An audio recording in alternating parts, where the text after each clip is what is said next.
it's sort of a well-known problem that narcolepsy is underdiagnosed, and it seems to be mostly related to poor awareness of narcolepsy and the recognition of the symptoms.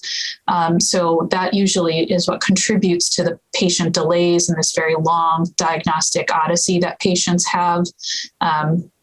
I think there's many reasons for that. That might be because their symptoms might seem like something else. For instance, cataplexy might be mistaken for epilepsy and treated accordingly. Fatigue and sleepiness sometimes are interpreted as psychiatric issues or, related to depression, which oftentimes these patients do have those problems because of the frustration of their symptoms. And then sometimes in younger children, sleepiness looks like daytime, behavior issues like moodiness or hyperactivity, and sometimes they're misdiagnosed as attention deficit disorder. So overall, there's sort of a number of different ways that the diagnosis gets delayed overall.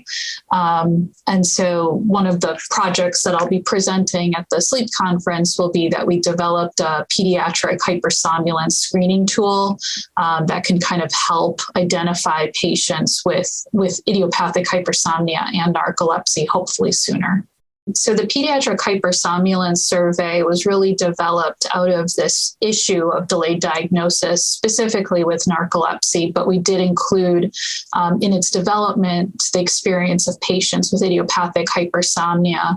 And it was a very interesting process where we developed the tool based off qualitative research, meaning that we interviewed patients, their parents, as well as their teachers to find out what were the symptoms and signs that presented that people wish they had sort of brought to medical attention and in retrospect seem consistent with narcolepsy, but might have been missed.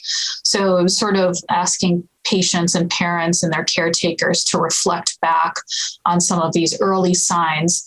And then we constructed a survey based off of that. We tested and validated it in separate groups and found that the pediatric hypersomnia survey, basically if you had a total score greater than 24, yielded a very high sensitivity, greater than 80%, and specificity greater than 80% for narcolepsy and idiopathic hypersomnia. And so we hope that, using this tool, whether it's in the community or whether it's in healthcare offices, can get patients to the right providers for diagnosis in a more timely fashion.